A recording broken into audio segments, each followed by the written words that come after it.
গুঁড়া মশলা ঢেলে দিলাম, তারপরে হলো একটু সরিষার তেল ঢেলে দিলাম, তারপরে হলো একটু জিরে দিয়ে দিলাম, তারপরে একটু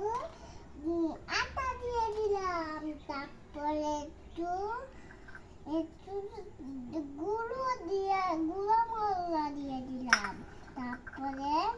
ডিশ দিয়ে দিলাম, পেঁয়াজ কুচি দিলাম, তারপরে হালকা একটু মুড়ি মাখা দিয়ে দিলাম, গুলো করে কাঁচা মরিচ দিয়ে দিলাম, তারপরে একটু মাখে নিব, মাখে নিয়ে তারপরে একটু সিদ্ধটা করে নিই।